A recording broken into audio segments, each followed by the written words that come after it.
धरती पर इस धरती पर इस धरती पर बनूंगा अच्छा एक इंसान। ये पौधा नहीं मेरी बेटी है, लाड प्यार में पली है, कोमल है, नाजुक कली है। जानवर देखते ही डर जाती है, गर्मी में इसे खूब प्यास लगती है। 2 साल पाल देंगे तो ये आपकी पीढ़ियां पालेंगी। ये विचार है पर्यावरण प्रेमी चंद्रभूषण तिवारी के। पौधों को ही अपनी बेटी मानने वाले चंद्रभूषण तिवारी ने केंद्रीय विद्यालय में शिक्षक की नौकरी छोड़कर हाथ में खुरपा थाम लिया था। देवरिया में जन्मे और लखनऊ के आशियाना स्थित रजनीखंड में रहने वाले चंद्रभूषण तिवारी को कोई पेड़ वाला बाबा कहता है तो कोई इन्हें साइकिल से चलने वाले घुमंतु आचार्य के नाम से जानता है। इनकी खासियत ये है कि चलते चलते सूंघ लेते हैं कि कहां और किस गली में पौधा मुरझा रहा है। फिर ये इधर उधर देखते नहीं, इनका निशाना वो मुरझाया पौधा ही होता है जो खुद पौधा लगाते हैं और लोगों को भी पौधा लगाने के लिए प्रेरित करते हैं। पौधों को वितरित करते हैं। जिसे पौधा देते हैं उसे इस बात का संकल्प जरूर ले लेते हैं कि ये उनकी बेटी है और वो इसकी देखभाल जरूर करेंगे। इनकी खास बात ये भी है कि ये भले ही शिक्षक की नौकरी छोड़ चुके हों, लेकिन मन से पढ़ाने का जुनून खत्म नहीं हुआ है। वो आज भी बंगला बाजार समेत कई पाठशालाएं खोलकर गरीब बच्चों को शिक्षा देना नहीं भूलते हैं।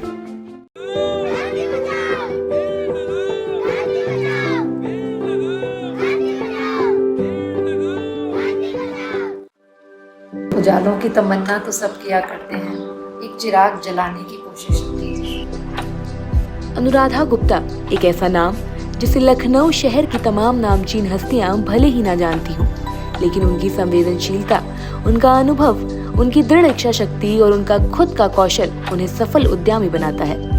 लीक से हटकर किए गए कार्य और विचारों ने उन्हें इस मुकाम तक पहुंचा दिया कि अब नामचीन हस्तियों के बीच अनुराधा गुप्ता किसी परिचय की मोहताज नहीं रही।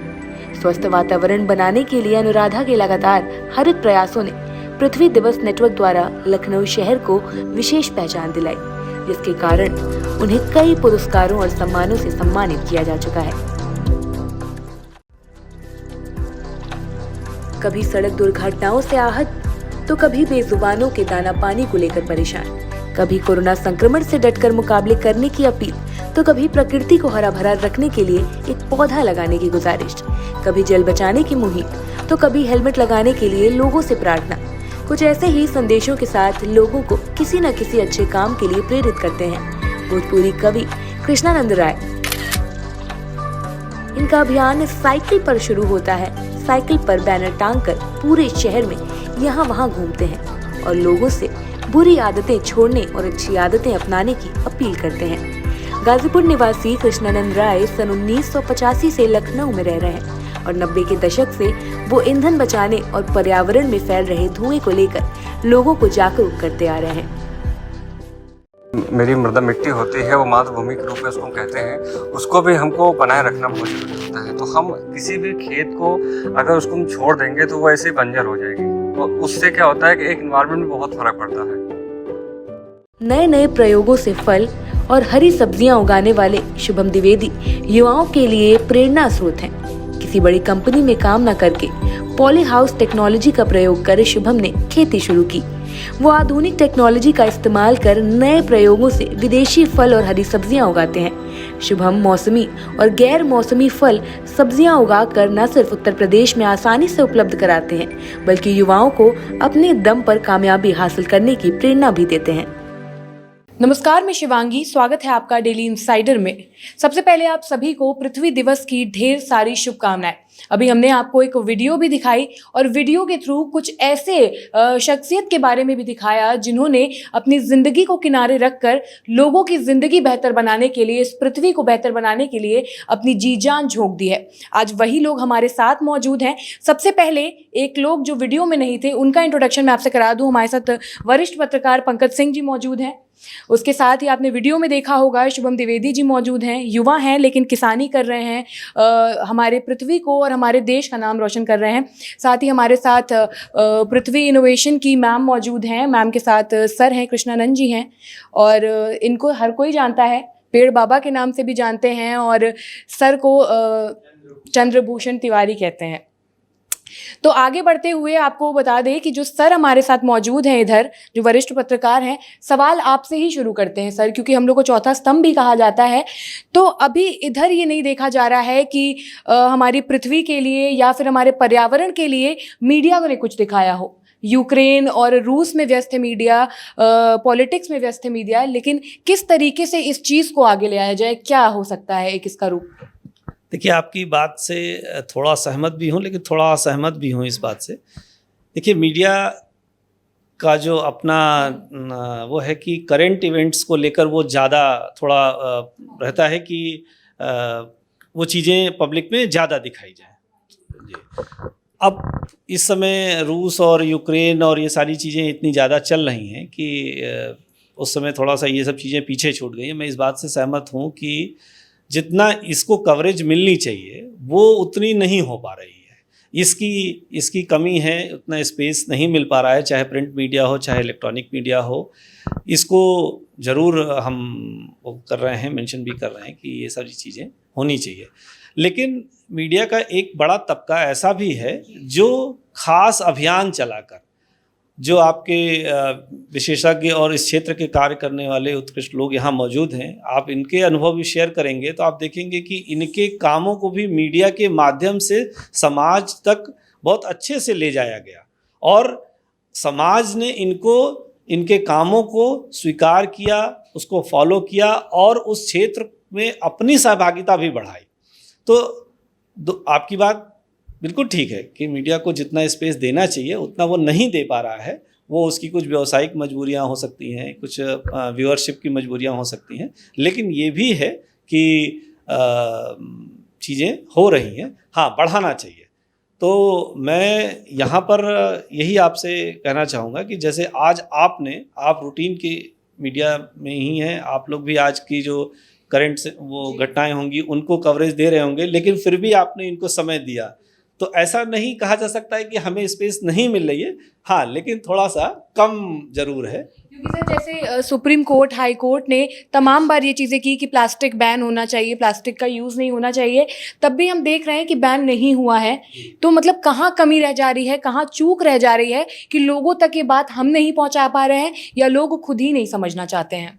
इसके बाद मैं चाहूँगी कि आप माइक मैम को पास करें, मैम इस पर बताएंगी कि क्या रीज़न हो सकता है।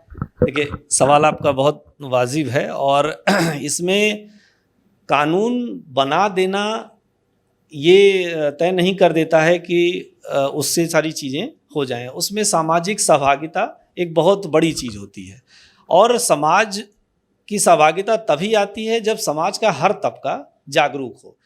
जैसे मैं अभी आप लोगों की चर्चाओं में वो सुन रहा था कि मुझे ये पता हो कि मुझे सामान लेना है तो मैं घर से एक झोला लेके जाऊं, मैं पॉलीथीन ना लूं। ये मेरे अंदर खुद आना चाहिए।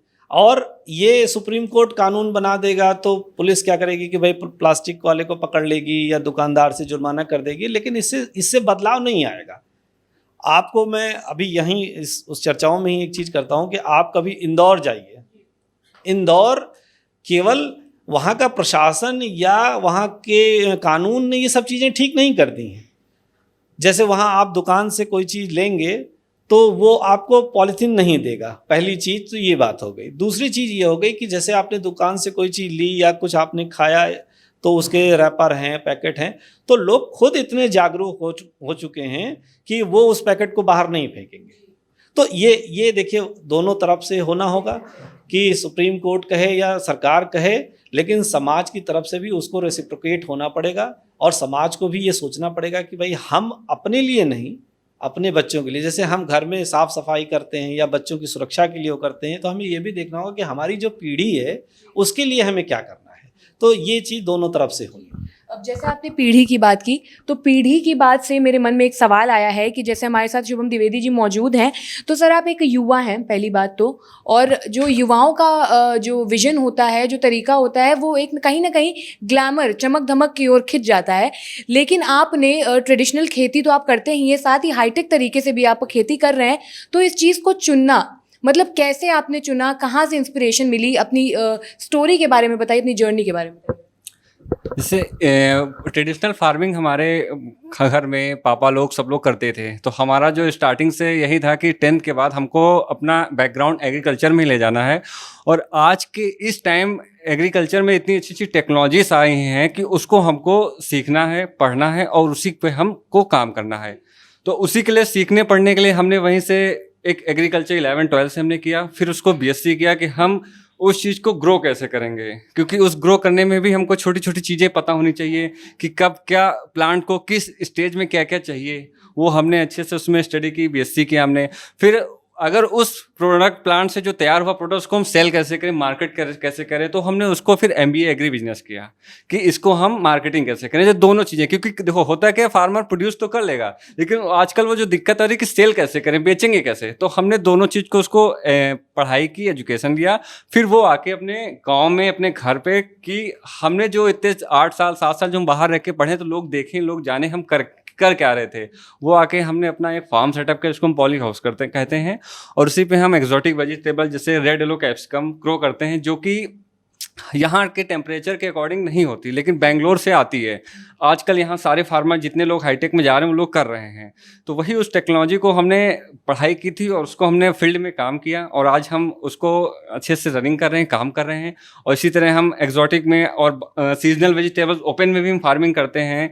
जैसे सीजनल में जितनी भी जो सीजन में वेजिटेबल्स होती हैं, जैसे कॉलीफ्लावर हो गई, कैप्सिकम हो गई, और इस टाइम जैसे समर आ गया, लोग वाटरमेलन, मस्कमेलन बहुत पसंद करते हैं।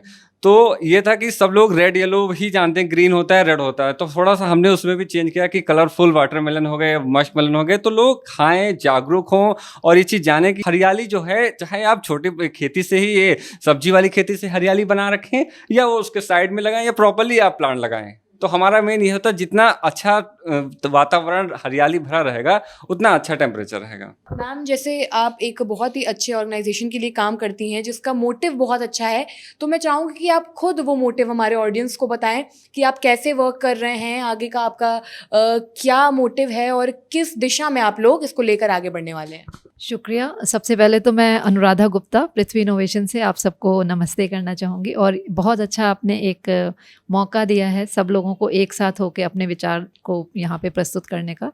तो मुझे लगता है पृथ्वी दिवस की जो इस बार का थीम भी है, इन्वेस्ट इन आवर प्लैनेट, मतलब हम अपने प्लैनेट के लिए कुछ इन्वेस्ट करें। तो इन्वेस्ट की जब बात आती है तो अक्सर इकोनॉमिक वैल्यू समझ में आती है लोगों को, और इन्वेस्टमेंट के साथ हमेशा रिटर्न दिखता है कि कोई भी किसी चीज़ में इन्वेस्ट तभी करता है जब उसको लगता है आने वाले समय में 1 साल में, 2 साल में या तुरंत ही उसको कुछ ना कुछ फ़ायदा मिलेगा। तो जहाँ पे ये फ़ायदे वाली जो मानसिकता आती है तो आदमी अपना कुछ भी लगाने को तैयार होता है, बट वो ये कहीं ना कहीं भूल रहा है आजकल कि हमारी जो धरती माँ है, हमारी धरा है, हमारी भूमि है, वो बिना मांगे ही और बिना इन्वेस्ट करे ही, हम अगर उसको कुछ भी नहीं देते तब भी वो हमें अनगिनत खुशियाँ, अनगिनत तोहफे देती रहती है रोज़। एक दिन नहीं, ऐसा नहीं कि आज दिया कल नहीं देगी, सूरज है आज होगा कल से आएगा ही नहीं। तो किसी दिन आप सोच के देखिए, आँख बंद करके एक बार सोचिए कि अगर ऐसा हो जाए कि सूरज नाराज़ हो जाए, बारिश नाराज़ हो जाए आपसे, ठीक है, पेड़ पौधे आपसे नाराज़ हो जाएं, तो वो कल्पना भी नहीं कर सकते आप कि वो दिन कैसा होगा। तो जो धरती माँ कभी कुछ मांगती नहीं, कभी कुछ चाहती नहीं, वो बराबर हमको एक माँ की तरह देती रहती है अपने आंचल में।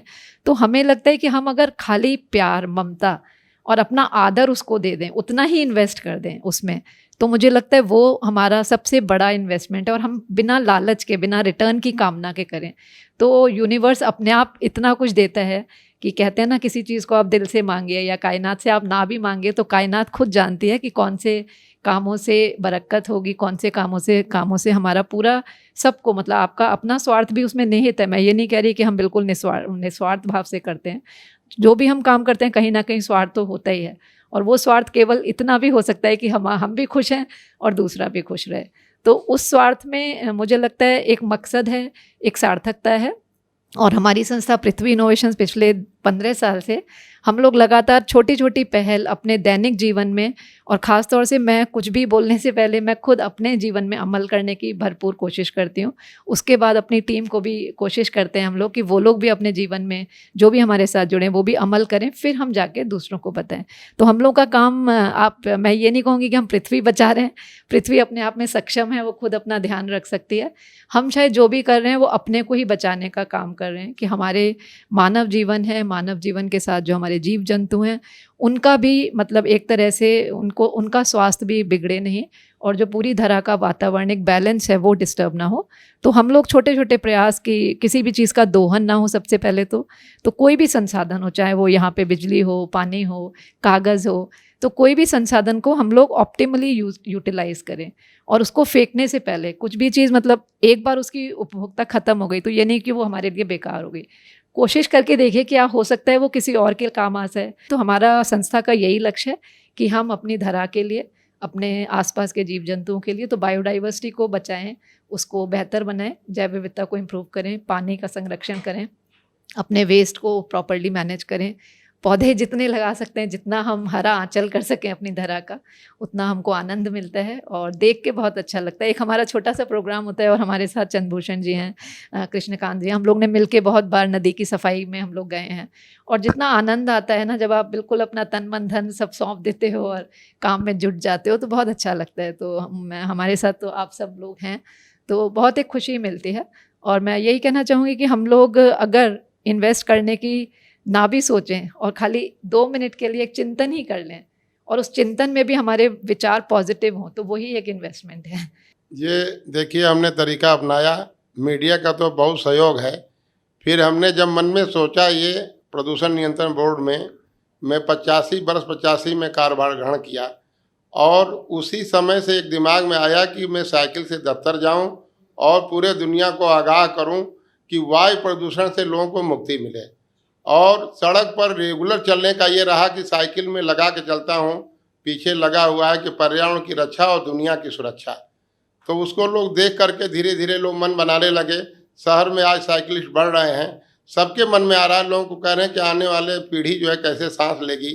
और कल पृथ्वी दिवस है, 22 अप्रैल है, पूरे दुनिया के लोग आगाह हो रहे हैं।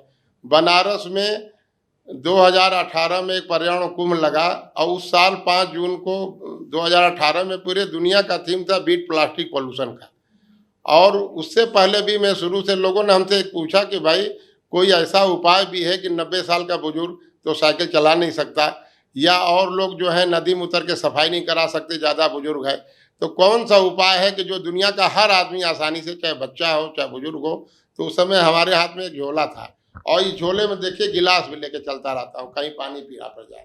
और 2 लाइन का जब गीत गाऊंगा तो आपको आनंद आएगा कि झोला लेके जइहा बजरिया और साफ रही गौआ सहरिया, पोलोथीन से पटल बा नदी नाला नहरिया, तनी बदला आपन नजरिया, पर्यावरण का लेला खबरिया, झोला लेके जई है बजरिया, साफ रही गौआ सहरिया। तो घर से निकलें तो हम ये सोचें कि हमारे हाथ में कपड़े का झोला आया कि नहीं। हर आदमी अगर ये संकल्प ले लेगा, घर से हम निकले तो ये सोचें कि हम साइकिल से दफ्तर क्या जा सकते हैं। ये जब विचार जब मन में आएगा, हम तो कहते हैं कि धरती मैया बोल रही हैं, बोल रहा है आसमान, और प्रकृति की रक्षा करनी है, मत बनना नादान। और सांस सभी की चलती है पेड़ों के रहने से, और गोता सभी लगाते हैं नदियों के बहने से। और हवा पानी जब स्वच्छ रहेगा तब जीवन चल पाएगा। और पेड़ लगाकर देखो भैया अच्छा दिन आ जाएगा। तो ये जब छोटा छोटा प्रयास हर आदमी, हम तो कहते हैं कि सब मिल करके करेंगे काम तब निकलेंगे अच्छे परिणाम। ये नहीं हर आदमी जब काम करने पर आ जाएगा। बहुत से लोग कहते हैं कि हमको दिन भर कवरेज करना है, बहुत मतलब साइकिल नहीं चला सकते हैं। उन लोगों को एक बता देता हूँ कि गाड़ी में 5-10 लीटर पानी रख लीजिए, रुक के किसी एक पौधे को डाल दीजिए। आपके पास अगर पौधा नहीं है तो आप एक पौधा लेके चलिए। पौधा लेने वाले लोग बहुत से लोग हैं। अभी भंडारा वृक्ष भंडारा लगता है, हर आदमी कहेगा कि हमको ये वाला पौधा दीजिए। अभी लोग हमसे महुआ का भी पौधा मांग रहे हैं। तो ऐसा नहीं है, हर पौधा धरती पर उपलब्ध है। बच्चों को आने वाले समय में जान नहीं पाएंगे कि महुआ का पेड़ कैसा है। और सड़क पर जब चलिए तो आदमी सोचता है कहाँ छाया मिल जाता। तो हम तो ये धरती पर सभी से आग्रह कर रहे हैं हाथ जोड़ करके। अभी जो आप लोग सुनेंगे भी, जो हमने गीत गाया है कि धरती मैया करेली पुकार, हाली हाली, मतलब कि एक तरह से जीवन को अगर बचाना है तब जा करके जो है, जब तक पर्यावरण के प्रति नहीं लगेंगे तो पढ़ना लिखना बेकार है। अगर पर्यावरण के प्रति अगर हम नहीं लग पाए, इसको पूजा समझें कि हमने 24 घंटे में जांचें कि हमने क्या किया, कहीं हमारे वजह से नुकसान तो नहीं हो रहा है। ठीक है, जल्दी है, कहीं दूर जाना है, किसी को बीमार है, लाचार है, तो गाड़ी प्रयोग कर लीजिए, लेकिन ये संकल्प लीजिए कि भाई पर्यावरण की रक्षा करना है, धरती आग का गोला न बन जाए। आज युद्ध नहीं बुद्ध चाहिए। जो सौ उतने जो है तोप छोड़ दे रहे हैं, उन देश के प्रधानमंत्रियों, राष्ट्रपतियों से भी मेरा आग्रह है कि ये सोचें कि उनके युद्ध से, अभी देखिए मीडिया के थे बता रहे थे कि कोई चीज़ होगी तो कितना एक दूसरे को झेलना पड़ेगा। आप जो है पानी कोई गिलास खिलाता हो तो बार बार देखते हैं कुछ कुछ में पड़ा तो नहीं है, लेकिन सांस के माध्यम से हम बीमार हो रहे हैं। धरती पर जब हरियाली रहेगी, सब मिल करके पेड़ लगाएं, धरती हरी भरी हो जाए। जब धरती, हमने आल्हा भी गाया है उसमें कि धरती पर होई गवा प्रदूषण, त्राहि त्राहि मच गईल बाय, और काट रहे सब पेड़ धड़ाधड़, बागड़ जैसा मुंह बनाए। तो सब मिल करके पेड़ लगाओ, धरती हरी भरी हो जाए। तो अभी तक आपने जितने लोगों को देखा, अब मैं आपको एक ऐसे शख्स से मिलाने जा रही हूँ जो कि पेशे से तो एक शिक्षक हैं। शिक्षक देश का निर्माण करते हैं, दुनिया का निर्माण करते हैं, और जो अधिकारी, जो पॉलिटिशियन, जो इतने लोग हमारे देश में काम करने वाले तैयार होते हैं, उनको भी कहीं ना कहीं बनाने वाले शिक्षक ही होते हैं। नौकरी तो इन्होंने शिक्षक की छोड़ दी, लेकिन शिक्षा देने का काम, ज्ञान देने का काम आज भी कर रहे हैं। पर्यावरण की रक्षा कर रहे हैं, धरती की रक्षा कर रहे हैं, और अब तक कुल 11 लाख पेड़ लगा चुके हैं। तो उन्हीं से बात करते हैं कि सर, कहाँ से ये आपको प्रेरणा मिली, किस तरीके से आपने इसकी शुरुआत की, और अभी आप कहाँ पहुँच पाए, अपने मुकाम से कितनी दूर है? सबका मंगल हो, सबका शुभ हो, धरती स्वर्ग हो, मनुष्य देवता हो। आज तो मेरी बात है, तो मैं जो है पढ़ाई लिखाई कर रहा था। उस समय भी खेती किसानी परिवार में था, तो पेड़ पौधा लगाना और खेती किसानी करना ये था ही। लेकिन पढ़ाई लिखाई के क्रम में मुझे दो बात पता चला कि एक तो धरती पे कोई भूखा नहीं सोना चाहता है, और दूसरा कोई मानव संतान अज्ञानी नहीं कहलाना चाहता है। तो मैं झुग्गी झोपड़ी के बच्चों को पढ़ाता था, उनके लिए कपड़े खिलौने जुटाता था, और फिर मेरी नौकरी बीएड करने के बाद से केंद्रीय विद्यालय में लग गई। और यहाँ से बच्चे चिट्ठी लिखते थे, झुग्गी झोपड़ी वाले कब आएंगे, खिलौने लाएंगे, कपड़े लाएंगे। तो एक सत्र पढ़ाने के बाद से हमने नौकरी छोड़ दिया। तब से मजदूरों के बच्चों को पढ़ाना और पेड़ लगाना ही जीवन का मकसद हो गया।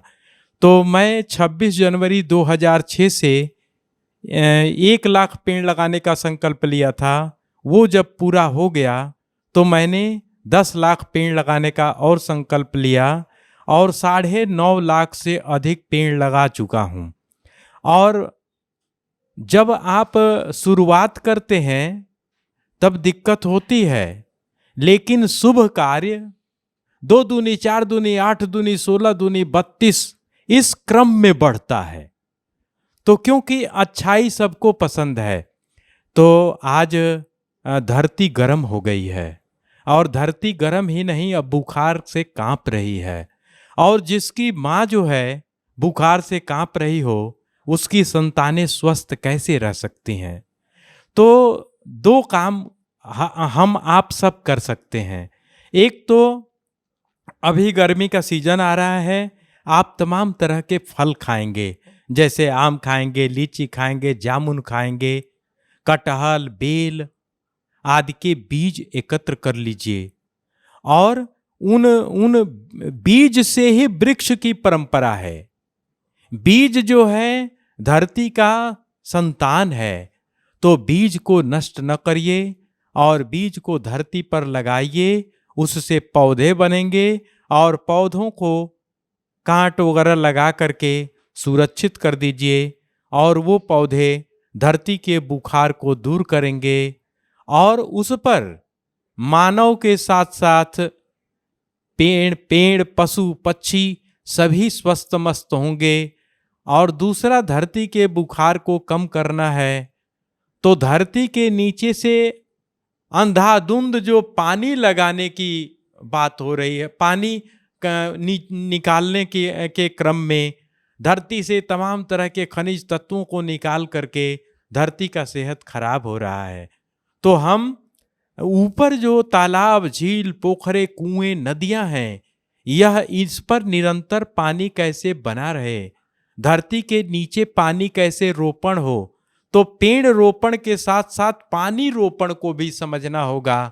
और तब धरती मने स्वस्थ रहेगी, और स्वस्थ रहेगी तो सबको सुखी और समृद्ध कर पाएगी, और सबका मंगल कल्याण हो सकेगा। और आज पृथ्वी दिवस के अवसर पर सबको संकल्प लेना है कि धरती मेरी माँ है, और इसका पोषण संरक्षण हम ऐसा जीवन शैली अपनाएं कि धरती घायल न हो, और धरती घायल हो गई है तो उसके टूट फूट का इलाज मरहम पट्टी पेड़ लगाना है। और जितनी धरती पर पेड़ पौधे आच्छादित रहेंगे वैसे ही धरती पर पानी बरसेगा, और धरती का बुखार कम होगा, और आदमी स्वस्थ और मस्त होगा, और सबका मंगल कल्याण होगा। जय हो, मंगल हो, शुभ हो, कल्याण हो, धरती स्वर्ग हो, मनुष्य देवता हो। तो जैसा कि आपने देखा कि इन लोगों ने अपनी जर्नी के बारे में बताया, लेकिन एक चीज़ और मैं आप सभी लोगों से चाहूँगी कि हमारी ऑडियंस को आप किस तरीके से इंस्पायर करते हैं, और किस तरीके से आप एक मैसेज देंगे कि वो भी अपने जीवन में इस चीज़ को लागू करें, पेड़ पौधे लगाएं और अपनी धरती को बचाएं। तो मैं शुरुआत सर से करना चाहूँगी। तो इसलिए मैं युवाओं से कहना चाहूँगा कि खेती किसानी भी आप जिसको वो समझ रहे हैं कि अब ये पुराने ज़माने की बातें हो गई, नॉन प्रॉफिटेबल वेंचर हो गया, इस तरीके की चीज़ नहीं है। इसके प्रत्यक्ष उदाहरण आप हमारे साथ बैठे हैं। तो पेड़ पौधे भी एक बहुत बड़ा इन्वेस्टमेंट है। अगर हम इसको फाइनेंशियल उससे देखें, जैसे मैम ने कहा कि हम जब भी इन्वेस्टमेंट की बात करते हैं तो फाइनेंशियल उसमें जाते हैं। जैसे मैं उदाहरण के लिए दूँ कि चंदन का एक पौधा मुझे लगता है मुश्किल से 5 रुपये, 10 रुपये या 20 रुपये का मिलता होगा। अगर आप मान लीजिए एक पौधा लगाते हैं चंदन का और वो बड़ा हो जाता है, तो जब वो बड़ा होगा तो वो कम से कम 12 साल बाद पेड़ बन जाएगा, और 12 साल बाद उसकी कीमत जो होगी वो कम से कम 1.5 से पौने 2 लाख रुपए होगी। आपने उसमें क्या किया, केवल नीम की खली डाल दी और पानी डालते रहे और वो बढ़ता रहा। आप बताइए कि ये 5 रुपये से अगर आप पौने 2 लाख रुपए कमा ले रहे हैं तो किसी भी बैंक में या किसी भी तरीके के इन्वेस्टमेंट स्कीम में आप ये पैसा नहीं कमा सकते हैं। छोटी छोटी चीज़ों में मैं आपको उदाहरण दे दूं कि मैम और आप लोग जानते होंगे कि जैसे हमारे किसान भाई हैं, उनके सामने जानवरों की समस्या आ रही है। आप खेत के मेड़ पे जो है सागौन के पेड़ लगा दीजिए, वो जब 5 साल 10 साल बाद थोड़े बड़े हो जाएंगे तो वो अपने आप मेड़ का काम करने लगेंगे। एक सागौन का पेड़ जो होता है वो बाद में 50,000 1 लाख रुपए तक का बिकने लगता है। वो आपके लिए एक आय का स्रोत बन जाएगा। ये दूसरा मैसेज है।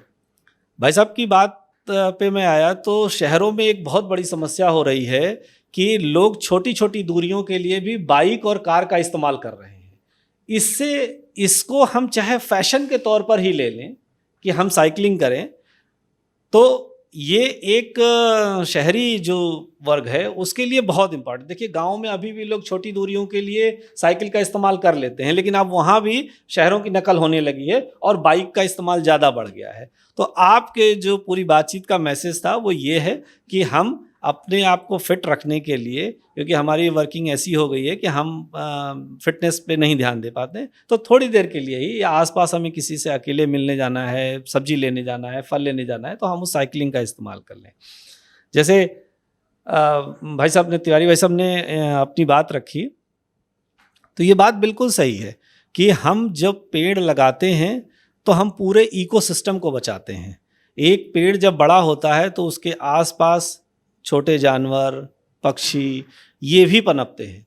और ये अगर आप किसी डॉक्टर से या किसी उससे बात करेंगे तो जहाँ इस तरीके का एनवायरनमेंट होता है वहाँ पर सामान्य जो मनुष्य होता है उसके सोचने की, उसके मतलब शारीरिक विकास की जो चीज़ें होती हैं वो अपने आप बढ़ जाती हैं। आप शारीरिक और मानसिक दोनों तौर पर बहुत शांत और स्वस्थ महसूस करते हैं। तो ये हमारे जो विशेषज्ञ थे, इन्हीं के उससे मैंने एक एक छोटे छोटे मैसेज देने की कोशिश की है जी। हमारा मैसेज ये है कि आजकल हेल्थ फर्स्ट प्रायोरिटी है, और जब से कोविड हुआ है, आया है, तब से लोग और ज़्यादा इस हेल्थ कॉन्शियस हो गए हैं। तो हमारा मानना ये है कि अगर थोड़े से ही छोटे से ही लोग अपनी छत पे, अपने घर में, और सब लोग करें। मतलब हम अपने युवा मतलब भाइयों से भी कहना चाहते हैं, जैसे होता है कि क्वालिफिकेशन लिया, एजुकेशन लिया, नहीं समझ जॉब जॉब जॉब जॉब, नहीं, आप उसको अपने ही क्षेत्र में, अपने ही गांव में उसको कर सकते हैं, उसको खेती को ही आज के तरीके से। उससे क्या होता है, ये अंदर एक इतना एक भावना होती है कि हम गरीब परिवार को 10 से 12 परिवार को उनको हम रोजगार देते हैं। वहाँ पे उनकी फैमिली आती है, उनके हस्बैंड आते हैं, उनके वाइफ, बच्चे, सब लोग मतलब आते हैं, काम करते हैं। तो वो लोग, और बच्चों को जो उनको होता है वो पढ़ने के लिए भी भेजते हैं कि इसी का उनका 4 पैसे भी आ रहे हैं, और उनको कहीं दूसरी जगह, दूसरे जैसे होता है कहीं दिल्ली मुंबई और कहीं जाके रहना नहीं, वो भी अपना वहाँ आके रह रहे हैं, काम कर रहे हैं। तो इससे एक ये अच्छा हमको मिलता है।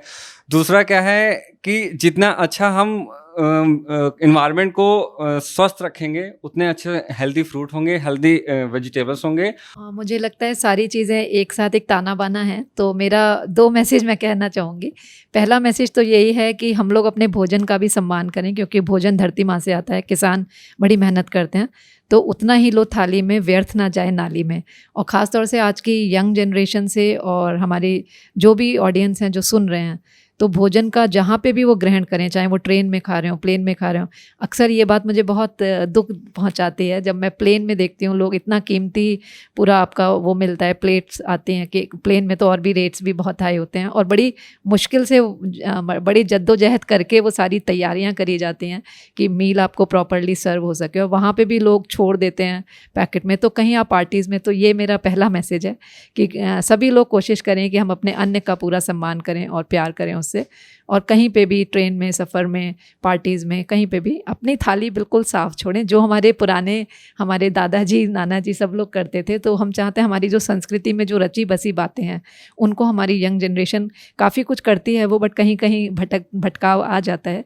तो एक मैसेज तो मैं यही चाहूँगी कि हमारी संस्कृति के अंदर भी बहुत अच्छी मतलब हैबिट्स थी, उनको हमें रिवाइव करने की ज़रूरत है। पैकेजिंग की तरफ ज़्यादा जोर ना दें। ऑनलाइन ई-कॉमर्स बढ़ रहा है, ऑनलाइन शॉपिंग हो रही है, सब कुछ हो रहा है, तो वो जहाँ पे ज़रूरी है, प्राइमरी पैकेजिंग की तरफ तो ज़रूर हमें ध्यान देना है, बट उसके अलावा जो पैकेजिंग है, तो किसी भी चीज़ में हम पैकेजिंग को कम करें, और इको फ्रेंडली जो तरीके हैं, जो हाथ से बनी चीज़ें हैं, जो हमारी लोकल क्राफ्ट है, उनको हम एक बार पुनः जीवित करने की कोशिश करें।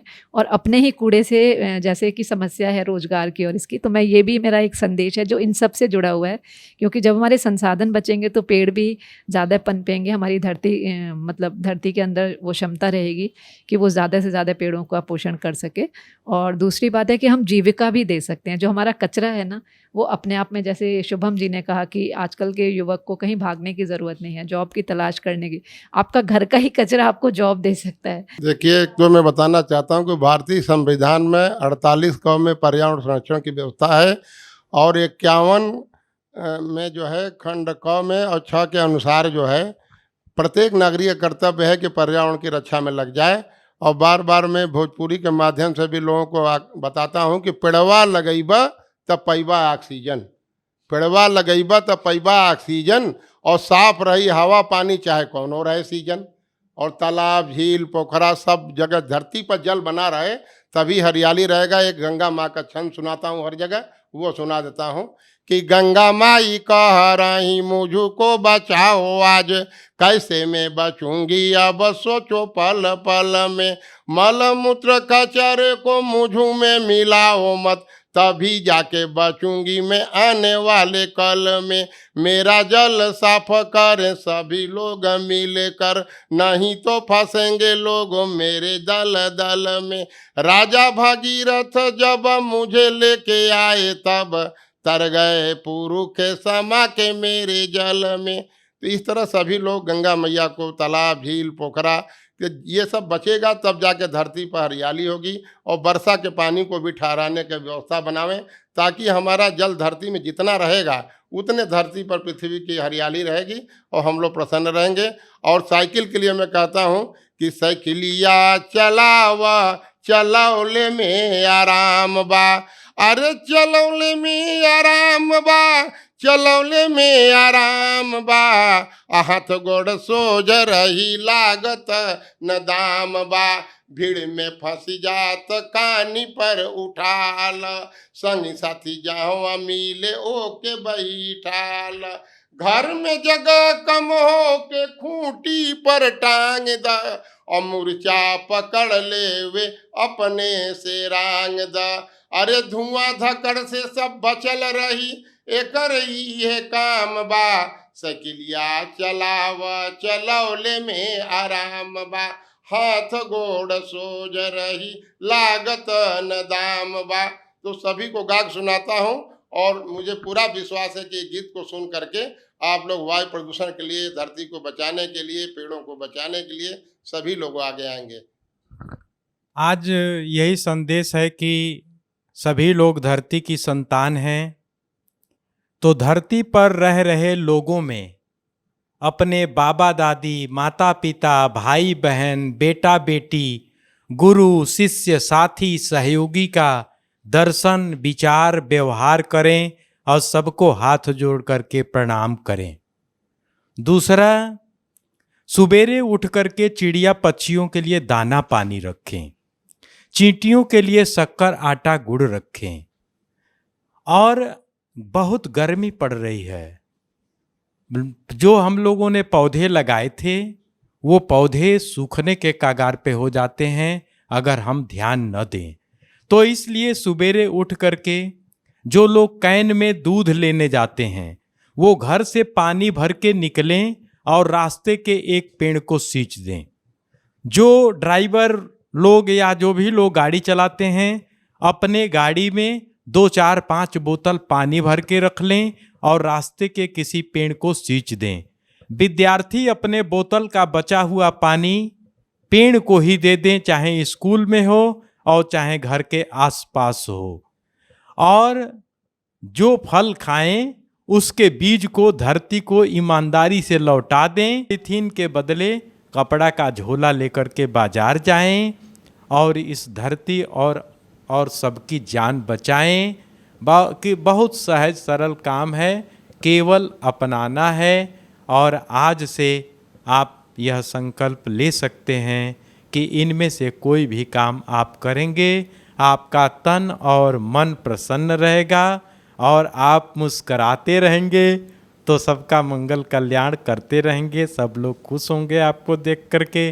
तो अपने जीवन शैली को ऐसा बनाएं कि आप हरदम खुशहाल रहें। तो जैसा कि आपने देखा हमारे साथ वो लोग मौजूद थे, किसी ने लाखों में पेड़ लगा दिए तो किसी ने साइकिल चलाकर लोगों को जागरूक किया, किसी ने अपनी धरा को धर्म मान लिया तो किसी ने चमक धमक को छोड़ करके अपनी खेती, अपने देश का नाम रोशन करने की ठान ली। उसके साथ ही एक सर और मौजूद थे हमारे साथ जो चौथे स्तंभ में गिने जाते हैं, पत्रकार हैं, जिनके बिना देश चलाना भी कहीं ना कहीं असंभव ही है। ये तारीफ नहीं कर रही हूँ मैं, हकीकत बता रही हूँ। तो इसी के साथ आज के कार्यक्रम को समाप्त करना चाहूंगी और आपको बताना चाहूंगी कि बड़ी खबरें हर कोई देखता है और हर कोई चलाता है, लेकिन डेली इनसाइडर के माध्यम से हम एक भी जरूरी खबर आप तक पहुंचाने से नहीं चूकेंगे। फिलहाल के लिए इतना ही। ऐसी तमाम जरूरी खबरों के साथ हम फिर से होंगे हाजिर। तब तक के लिए बने रहिए हमारे साथ और देखते रहिए डेली इनसाइडर।